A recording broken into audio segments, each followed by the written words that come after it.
Hello all welcome to HL 24 vlog.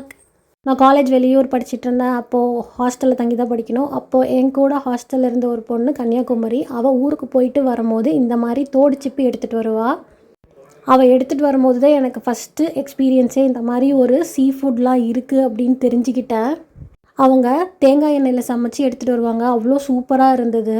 அந்த தேங்காய் எண்ணெயே எனக்கு ஃபஸ்ட்டு பிடிக்காது. அந்த ஸ்மெல்லில் செஞ்சாங்க அப்படின்னாலே எனக்கு ஒத்துக்காது.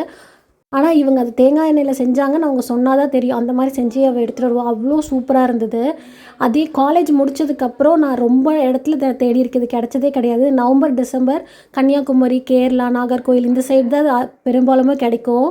இன்ஸ்டாகிராமில் அப்படி தேடிட்டு இருக்கும் போது எனக்கு ஃப்ரெஷ் கேட்ச்னு ஒரு வெப்சைட் கிடச்சிது. அதில் இது நவம்பர் டிசம்பர் சீசன்றதுனால இந்த மாதிரி மசில்ஸை அதில் அட்வர்டைஸ்மெண்ட் மாதிரி பண்ணியிருந்தாங்க. இது எந்த ஒரு ப்ரொமோஷனல் வீடியோவும் இல்லை. பர்சனலாக எனக்கு அது சஜஷனில் இன்ஸ்டாகிராம் யூஸ் பண்ணிகிட்டு இருக்கும்போது காட்டுச்சு. எனக்கு மசில்ஸ் ரொம்ப பிடிக்கும், இந்த தோடு சிப்பி ரொம்ப பிடிக்கும். அதுவும் இல்லாமல் நம்ம இதை ஃபர்ஸ்ட் டைம் வாங்குகிறோம், எப்படி இருக்குன்னு தெரியாது. அதனால் 500 grams 450 rupeesன்னு இருந்தது. அது மட்டும் ஆர்டர் பண்ணி பார்க்கலான்னு ஆர்டர் பண்ணியிருந்தோம். அடிஷ்னலாக 50 rupees ஷிப்பிங் சார்ஜ் பண்ணியிருந்தாங்க. வீட்டுக்கே கொண்டு வந்து டெலிவரியும் பண்ணிட்டாங்க.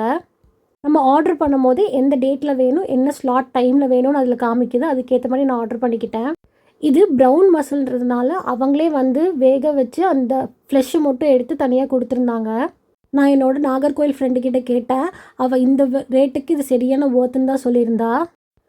நான் காலையில் இது டெலிவரி அவங்க பண்ண உடனே என்ன பண்ணேன் அப்படின்னா, கொண்டு வந்து உடனே கட் பண்ணி அதை எடுத்து நான் ஒரு 2 தாட்டி வாஷ் பண்ணிவிட்டு ஃபஸ்ட்டு கொஞ்சம் நம்ம சுக்கா ஸ்டைலில் நம்ம சைடில் செஞ்சு பார்ப்போம் அப்படின்னு சொல்லி கொஞ்சோண்டு எடுத்து அதுக்கு ஏற்ற மாதிரி ஆனியன், பச்சை மிளகா, நான் போட்டிருக்கிறது குண்டு பச்சை மிளகா, அதுதான் ருசி கொடுக்கும்.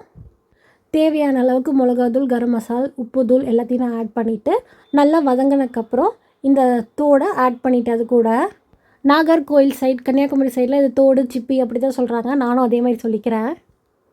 நான் இதில் ஒரு சின்ன மிஸ்டேக் தான் பண்ணிட்டேன். ஏன்னா ஆல்ரெடி தோடு வேக வச்சுருப்பாங்க. அதை நம்ம ஆட் பண்ணும்போது வதங்கும் போது தண்ணி கொஞ்சம் இறங்கும். அது தெரியாமல் நான் அடிஷ்னலாக கொஞ்சம் நல்லா வதங்கணுங்காட்டியும் இன்னும் தண்ணி கொஞ்சம் ஆட் பண்ணதுனால கொஞ்சம் நிறைய தண்ணி ஆயிடுச்சு. அதனால் அது சுண்டவே கொஞ்சம் லேட் ஆகிடுச்சு. நீங்கள் என்னோடய மெத்தடே ட்ரை பண்ணுறீங்க அப்படின்னா தண்ணி மட்டும் பார்த்து ஆட் பண்ணிக்கோங்க. மற்றபடி எல்லாமே அல்டிமேட்டாக வரும். நான் சும்மா வெங்காயம் வதக்கி, பச்சை மிளகா வதக்கி, இஞ்சி பூண்டு கொஞ்சம் ஆட் பண்ணி, உப்பு, மிளகாத்தூள், கரம் மசாலா மட்டும்தான் போட்டு அதுக்கப்புறம் இந்த தோடை போட்டு நல்லா வதக்கிட்டேன். நல்லா வதக்கி நல்லா ட்ரை ஆகி வரும்போது உங்களுக்கு சுக்கா பதத்தில் அது வந்துடும். ரொம்ப தண்ணி விட்டு வேக விட்டிங்கன்னா ரப்பர் மாதிரி ஆயிரும். இந்த மாதிரி யூஸ்ஃபுல் கண்டென்ட்ஸ்க்கு நம்மளோட சேனலை சப்ஸ்கிரைப் பண்ணிக்கோங்க. இந்த வீடியோ உங்களுக்கு பிடிச்சிருந்தா லைக் பண்ணிக்கோங்க. தேங்க்ஸ் ஃபார் வாட்சிங்.